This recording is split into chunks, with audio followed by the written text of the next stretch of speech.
Hello and welcome to Smaulgld's update on the Russian Central Bank's gold reserves for the month of January 2017. Well, the Russian Central Bank added another 1 million ounces of gold to her reserves in January. The Russian Central Bank continues its world-leading gold acquisition spree in 2017, adding 1 million ounces or another 31 tons of gold to her reserves in January.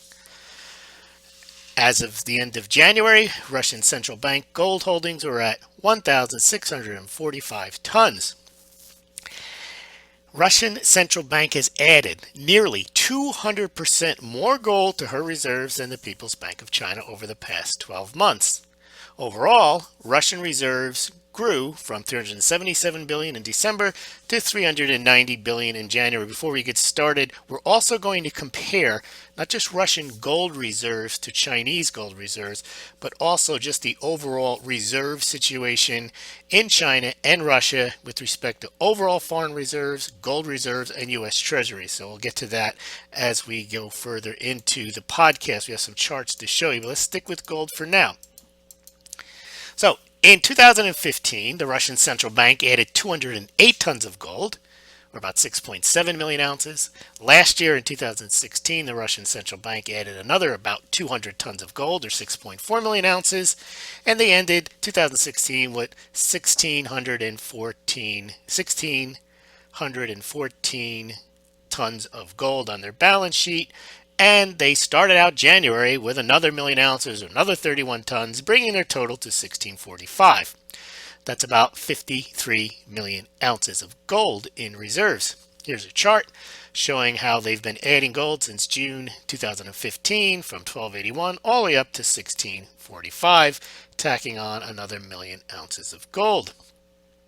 Since 2009, Russia has added about 1,000 tons of gold to reserves, which is more than China, who's added about 775 tons during the same period. But it seems China tacked on most of that gold from 2009 to 2015. And since then, the Central Bank of China, or the People's Bank of China, has added less gold to her reserves than Russia has. Here is just an indication of the scale of Russian monthly gold acquisitions. You can see since June 2014, 1, 2, 3, 4, 5, 6, 7 months in which they added over 1 million ounces of gold to reserves.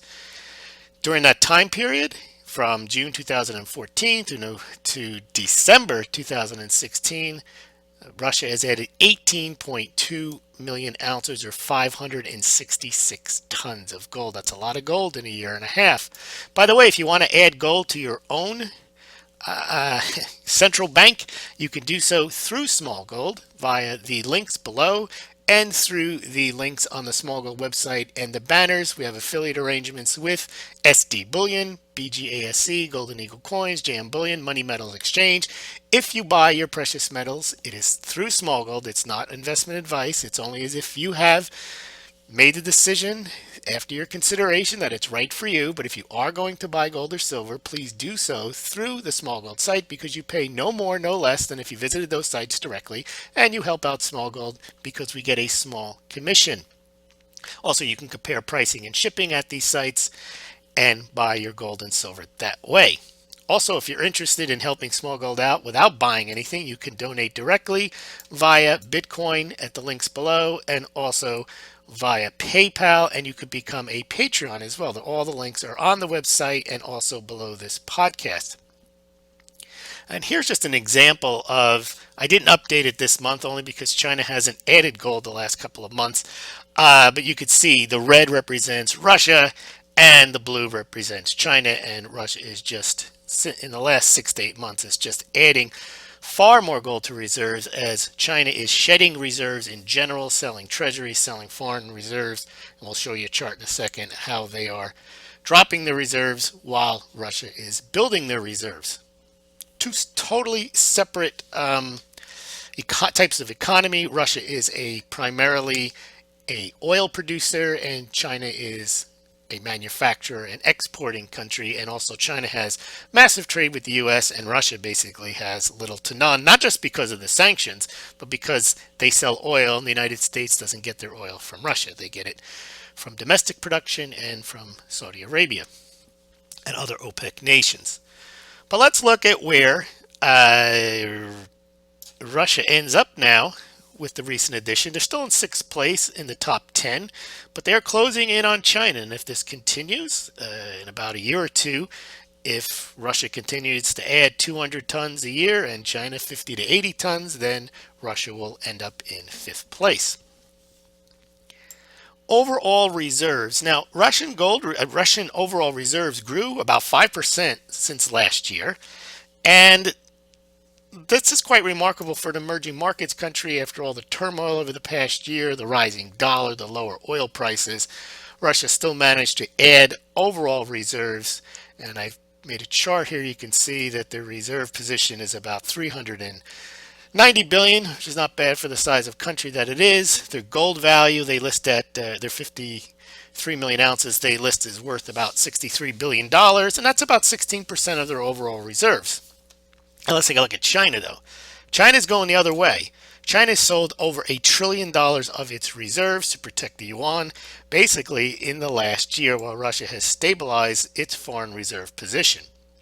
Also, treasury holdings. Now, both countries are lowering their treasury position, but you can see since the sanctions, Russia has basically kept its U.S. Treasury position at about 85 to 90 billion dollars worth after selling down from 132 billion, but still it's down. They're down 35% of their U.S. Treasury holdings over the last 2 years.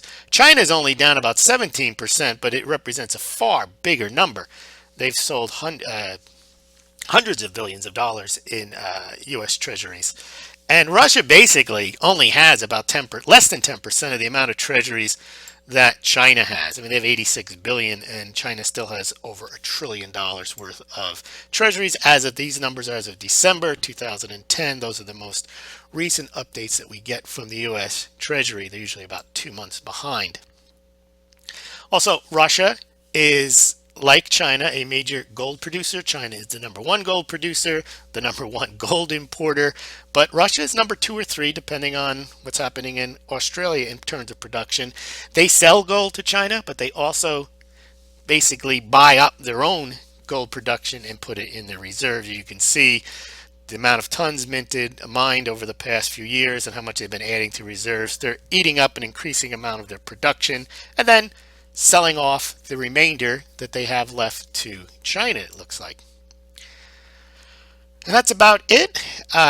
You could see that Russia is serious about adding gold to reserves. We don't see any other country coming close to adding this amount, either on a percentage basis or a total ounce or dollar basis. China doesn't come close. Kazakhstan is probably the third country that is adding gold at a relatively significant amount. They had about 100,000 ounces a month recently. So Russia is basically the one central bank that is very serious about adding gold to reserves. Thanks for listening.